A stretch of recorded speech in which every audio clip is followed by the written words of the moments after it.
Hello, welcome to this edition of the Beacon Hill Report. I'm Jim Marshall of the New Bedford Cable Network, and joining us in studio today for his turn in the rotation, as we say, State Representative Chris Markey, who is en route to Boston today. Yes. So a busy day for him, and we thank him for coming in. It is budget time for you guys. The state budget is set to be really debated in the House right now. So just really a busy time for the delegation and obviously the body as well. Yeah. Well, first, thanks for coming in early to do this. Yeah, it is. It's a busy time trying to figure out exactly how we're going to appropriate the different programs we have and also figure out our priorities. And I think overall, Massachusetts has done very well, particularly since the pandemic. So I'm looking forward to see what comes out at the end. Talk to me first about the monies, if you will. The House budget is $56.2 billion. I know it's a little more than the governor's proposal, but the money usually stays pretty much the same between all the bodies when you're talking about how much money there is to play with. Yeah, I think what we look at is the revenues that we all agree on, and then there's some adjustments along the way. I think everyone comes to that agreement. And then it's just a matter of where we plug in the money and where we go. If we think that the governor was too low in a particular area, we may kick it up a little bit, or if it's too high in one area, we may bring down that number value and see what comes in the end. I mean, it's really very fluid, so there's really no real answer today on Tuesday, April 25th. But I think when we look at the priorities, I think we're all kind of on the same page. Yesterday we had some debates and two what we call consolidated amendments, and they were unanimous. So both the Republican side and the Democratic side are looking at things more in a collegial way than probably in the federal government. And the one thing too, and you've brought it up in the past, revenues in the state do seem to be doing well, and in a sense almost bucking a trend that other states are seeing. I mean, the state is doing okay when it comes to revenue. Yeah, I mean, when you look at where we are in the types of economy we do have a big biomedicine area in which that is always going to be growing, particularly as we see people just want to live forever and live forever. We invest tons of money into that stuff, and we get the smartest people in the world to come and work along Route 128 in Cambridge and Somerville. So those places are excelling and doing great, and I think that that's one of the things that makes Massachusetts kind of unique is we do have a incredibly diverse economy. And you say, oh, well, it doesn't seem that way, but we're used to it here. But if you go to Arkansas or you go to Missouri, I mean, they're very limited in the diversity of their economy. And we have, the best education institutions in the world. We have the big computer software industry. We have the biotech industry. We have the fishing industry. We have an environmental industry. So all of those things, and now we have offshore wind that's coming here. So when you combine all of those things, it's pretty impressive. One of the things that I read, and obviously there are critics, over the last 8 years it says the budget has grown $17.8 billion, nearly 50% over the past 8 years. Obviously there are those that say, well, it's out of control, or there's just too much. But does that take into account inflation and what have you, that increased costs for, fixed costs as far as health care and? Well, a couple of things you got to look at is how there's also a pandemic in the middle, which we spent a lot of money on because of a bunch of different things. That growth was kind of not so much discretionary as it was mandatory. So that's one reason probably why it grew. But also during that time we got to see how things can be changed a little bit and have an effect on individuals throughout the Commonwealth. And I look at it as we're giving more opportunities for people. And again, you look at it as fundamentally what I perceive government should be policies that allow people to reach their potential. Giving people an opportunity to get an education, which is a priority of the governor and the House and the Senate regarding community college. That's a great base for a lot of individuals who have lower incomes for a higher ed position. When we look at the programs we have for that is where, if you go to BCC or you go to any community college, you do well enough, you get into a state university, whether it be UMass or Bridgewater State, you're still paying the Bristol Community College tuition. So it's a great way in which people can lift themselves out of poverty, and where maybe education wasn't a priority for their family. I was lucky enough and blessed that it was never a question that I wasn't going to go to college. My parents just assumed I was going to go to college, and I assumed my whole life I was going to go to college. There's a lot of people who don't, and I think making sure people have that opportunity allows them to reach their potential. And ultimately, that's why we have public education, is to perpetuate an economy and a society where we all get along and we're all educated enough to be able to make the right decisions. Just so the aside for that, obviously there's talk, and you mentioned, some people don't go to college. Are community colleges or institutions putting more emphasis as well on vocational programs as well? Because you see, and you hear it, my mechanic, he needs more people. The city needs more laborers, I want to say, but skilled laborers. Is there more emphasis being put on that? Yes, I think. This is a debate I've had with the superintendent at Voc. Voc has, New Bedford Voc, all vocational schools have got, their greatness has had a negative effect on the service industries of those types of vocations. The mechanic, the plumber, the electrician. So many kids want to go to a vocational school, and parents want their kids to go to a vocational school because of the setting there, the environment there, and the opportunities that it has there. But when you have a vocational school and most of the kids, the vast majority of them now, are going to college, it kind of defeats the purpose of the vocational school. Right? We need to find a way in which we're promoting people who are auto mechanics, whether auto body places, that they're sheet metal individuals. All of those things are really important to our society. But those young men and women who are getting trained in that at the vocational schools are going off to college. So that's why you hear an auto mechanic say, I need somebody, or a plumber say, I need something. I hear it from electricians and plumbers. We need more people. And that's part of the problem, and we need to figure that solution out. And maybe it's a major adjustment on how we do education at the high school level. You hear a lot a few years ago, and even now to some degree, the kids that are leaving Dartmouth High School or going to vocational school, or New Bedford High School and going to the vocational school.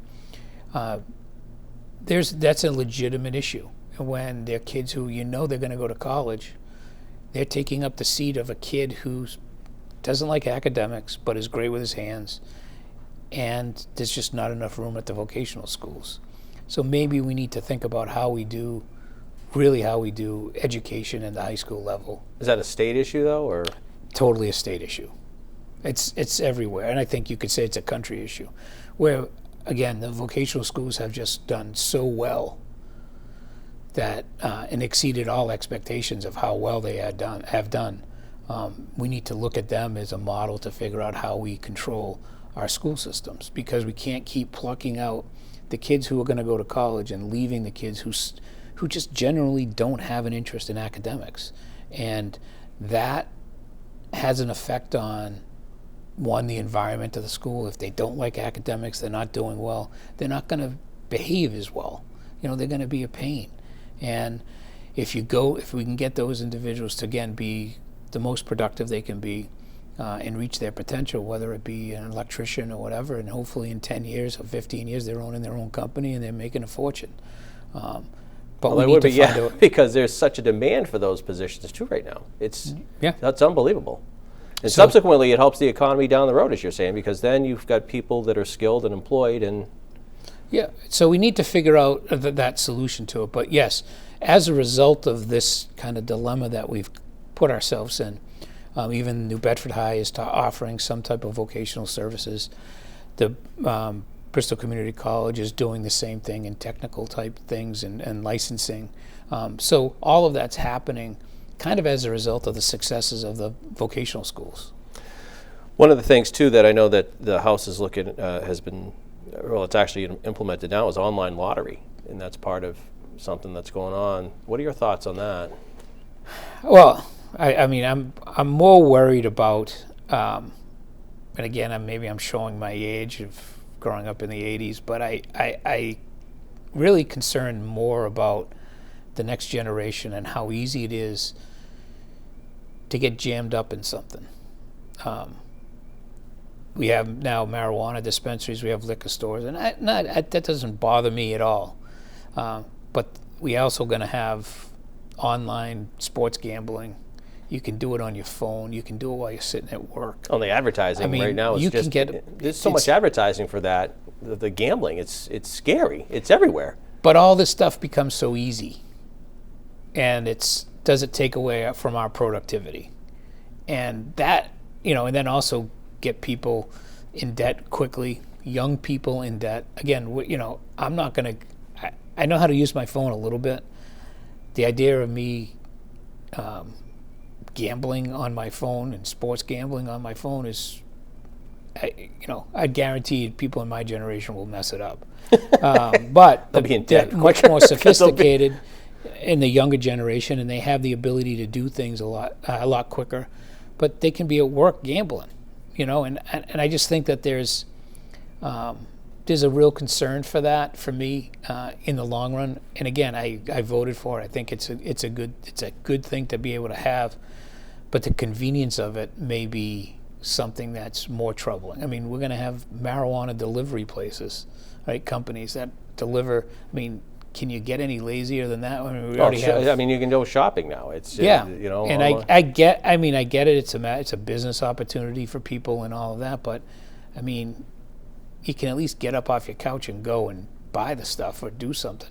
And again, there's some people who have it for medical reasons, and I get all of those things. But generally speaking, we got to get people up and moving and doing things. And I can see this being interesting. And again, the lottery is part of that whole gambling stuff, which, again, moderation is a good thing. Well, I'd also say that, too. I know that small mom and pop stores that rely on the lottery, or people coming in to do the lottery, are going to be losing.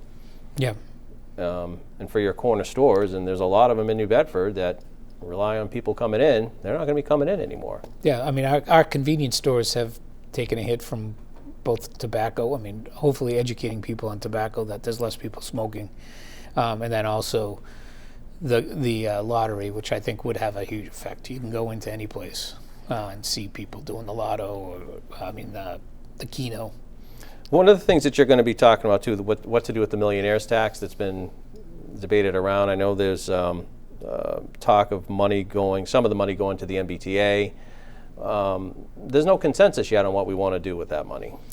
Well, I think what we've done in the House budget is it's about 51%, 49% towards transportation and education. So just say it's a 50-50 split. I think we've done that this year. Again, those revenues won't come in until next year, so It'll be interesting to see what they are. But I wasn't for the millionaires tax. I think and you heard a lot of Democrats in the last month and a half or so talking about people are moving out of the Commonwealth. The people who are most likely to move are the people who can afford to move. Right. And those are the people who would be paying the millionaires tax. And I think it won't be as great a revenue as people claimed it was going to be because of that flexibility of individuals who make a lot of money. So we'll see how it goes. But I assume we're going to stick with the 50-50 split or close to it, depending, again, having some flexibility on it for purposes of, there may be a need for more education. If we talk about vocational, changing kind of our education system in high schools, could we use a little bit more money, 58% on that and 42% for transportation one year? Or right now we probably need more in transportation. Talk about, as you touch on transportation, MBTA. I know the governor has made some changes to the board. We have a new head of the MBTA, and obviously commuter rail starting in New Bedford at the end of this year, roughly. It still seems like we had Jean Fox in about a month ago, and she's still pretty confident it's going to be here by the end of the year. Your concerns right now, where the MBTA is, especially now that rail service is going to be starting from New Bedford? I think you know, everyone wants to blame the previous governor, right? When Patrick came in, he blamed the previous governor. When Baker came in, he blamed the previous governor and the structure of it. This thing has been going on since the 80s is a real problem. And you have to look at it in a real, in a way which is totally objective. And one is for years, you could get a pension after 20 years and leave for a full pension from the MBTA. They had 43-year-old men who were retiring. Right. That means they work for 20 years, they're going to be on retirement for 40 years. We changed that. But those are liabilities that they have. Right? Those are liabilities that in the structure of it. And as a result of that, those liabilities have prevented the last 5 or 6 governors from really investing in long-term improvements to the MBTA, the subway in Boston. That is a real concern. And those administrative costs and payroll costs are a real problem. And when you have people who are retired for such a long period of time, they're not productive, they're not reaching their potential, and we have a problem. So when we look at kind of the process in which we should look at is we need to invest in the structural improvements and infrastructure improvements to the transportation in Boston and move out. Because if people can't move around in Boston, it's a real issue. Because this is a huge metropolitan area where people rely on public transportation, and if people aren't moving, they're not working, and if they're not working, they're sitting around doing nothing, and we need to make sure people are moving around. And I look at it as we need to make those investments that we haven't made, and they're costly, and they're time consuming, and they're not pretty, and people aren't going to see them all the time, and we need to do that first, and then we can work through the other. Do you think the legislature, do you think now with Governor Healy, the new board members that in the legislature, both the House and the Senate, people are going to work together because they do see the issue and they do want to get some solutions? Yeah, I mean, look, it's 50 years of a mess. I mean, every governor has improved it to some degree. But, my worry on the highway system is all our bridges are built under Eisenhower and they're all going to fall apart under the same time. Same thing we were witnessing firsthand at UMass Dartmouth. We had deferred maintenance at UMass Dartmouth that's over $600 million.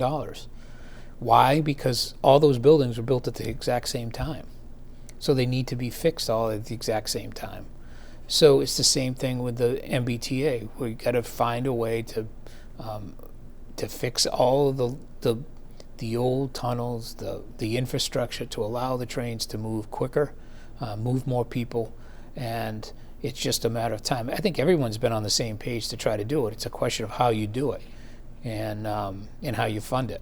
So I think with some extra revenues, hopefully we'll be able to do that. I know that COVID too is Medicaid's been an issue because there are people who during COVID were on Medicaid, and now that I don't want to say COVID's over, but it's lessened, that some of those people are going to come off the rolls. Is there thought of those folks staying on Medicaid, or because it comes down to? Well, the hope is that they're not on it because they're working, right? Or part of it was they were probably collecting unemployment, or there was something. So if that happens, that happens. I particularly haven't heard anything about that as being an issue. But if it is, I think what we need to do is find the source of it, and if people are not getting health insurance or for some reason not getting what they're supposed to from their employer, then we need to figure that out. The other thing I wanted to chat about, wind energy, obviously. You see the cranes up now down the harbor, and for somebody like you who's been working on this for a few years too, that's got to be a good sight to see that the things are progressing nicely. I did read a report, and I was talking to you off camera about it, about there is still some, I read it in the New Bedford Light about some fishermen and some agencies, federal agencies, that don't agree necessarily that there's infighting, I guess, with the federal agencies about the impact on the fishing industry. There's been a lot of communication between the fishing industry and government, if you will. You still seem confident that things are going to work out. Every time you do something new, there's a reaction to it, right? For every action, there's a reaction, and what we look at is we try to balance that out. And again, like if government was more balanced, and people were more balanced, there would be consistency in it. But we need to look at it as saying, okay, is offshore wind a viable source of energy? I think with the technology over the last 20 years, proof is in the pudding, and particularly in Northern Europe, that it works. We have an opportunity to have it work here. Now, does it come at a cost? Yes. But do we need to minimize that cost? Yes. And does it affect the fishing industry to some degree? Probably will. But as long as we keep it well balanced and we figure out the areas in which we can work on, that's the biggest thing. Change is not always accepted by everybody, and it's difficult to take.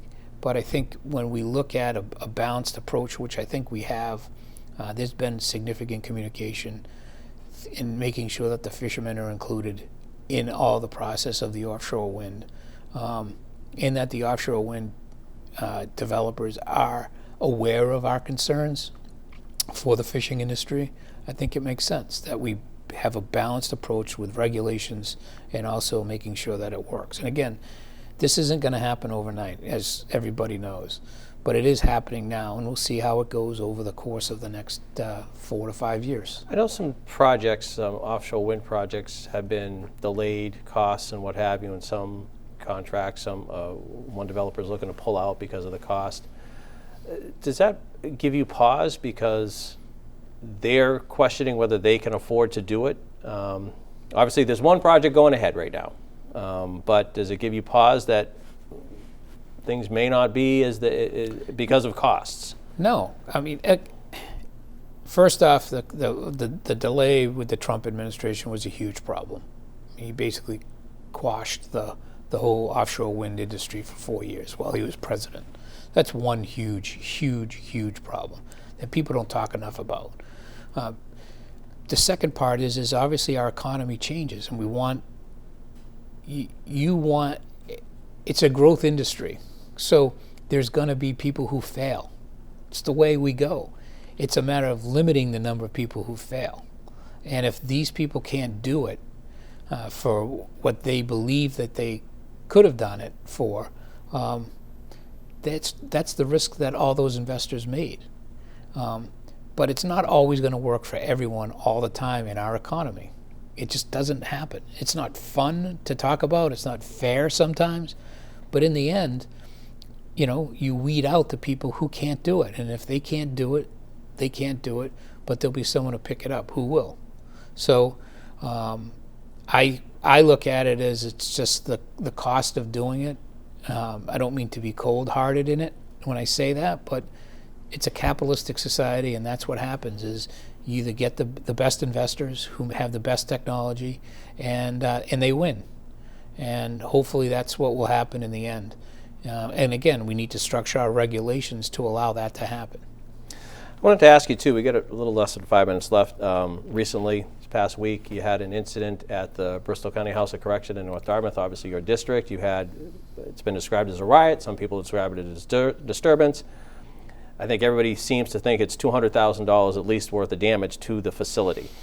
I know Sheriff Hodgson, former Sheriff Hodgson, was saying that part of the problem, obviously, was funding, the lack of funding for the institution over the past years or what have you. Obviously, it's in your district, so it's more personal to you than it is to other legislators. But I'm just curious about your thoughts about the incident and the impact. Well, first, I think there's a couple of things. One is it's criminal behavior by individuals. Okay, you can say all you want, you can blame policies and you can blame this, but in the end, it's a bunch of individuals who are incarcerated, who are now conducting themselves in a criminal manner. So the idea of blaming one sheriff or the other sheriff, I don't think is fair. But I do believe that one of the things that you could look at is, yeah, we probably could give all the sheriffs a little bit more money. But on the other hand is, let's look at the population, particularly since COVID. The populations of the prisons have gone down dramatically. We did a 2016 criminal justice reform, and it changed a lot of things. And there's a lot less people incarcerated in Massachusetts than there are anywhere else. I think we're the lowest in the country per capita, which causes other problems. I mean, we got too many people on probation, but neither here nor there on that. But the idea being that you have to look at it and say, okay, first let's get the investigation done to figure out what happened. And I'm sure the district attorney's office will be involved in that and making sure the proper people are charged. Then you say, okay, well, what's the penalty? And I'm sure they'll advocate for the proper sentence with the proper restitution by these individuals. So, finding the solution to it, if it's 200 guys involved, which I don't think it was 200 guys involved, and they pay $1,000 a piece in restitution, that covers the cost of it. I don't know if that can happen. Again, these are House of Correction sentences, so they're probably less than a year long, most likely even less than that. So, and it was like, most of them were like 18 months over there. Yeah. So you don't know what the circumstances are yet, and I think you need to let it play out before we all real comment on it. Got a minute left. Any quick things? Bliss Corner, how's that going? That's coming along slowly. I think they'll be doing a couple more properties that'll be cleaned up this year. Again, people have participated. Last year was, I think, a very good year to do. There was a significant number of properties that were fixed in the time frame. That's still plowing along on the legal end of finding the responsible parties and dealing with all that.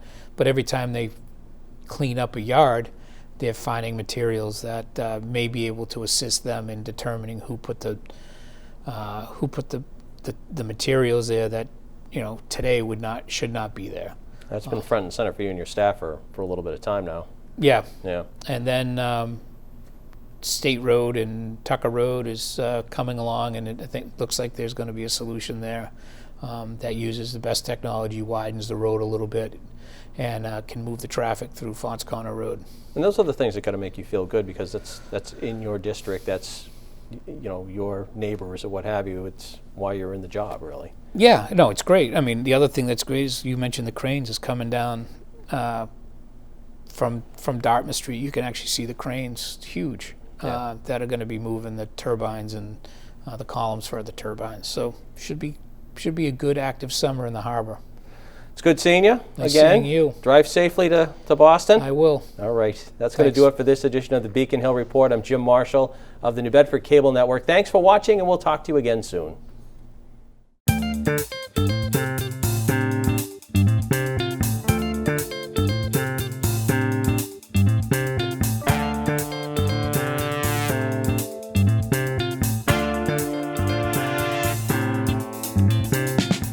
When I was in foster care, I never knew when I would have to move, so I always had my suitcase ready to go. Then one day, I was adopted. My new parents opened their hearts and home to me. My parents cook my favorite breakfast for me every morning. My parents take me on trips I never thought I would go on. They gave me a home and an even better reason to use that suitcase. My parents aren't perfect, but they're perfect for me.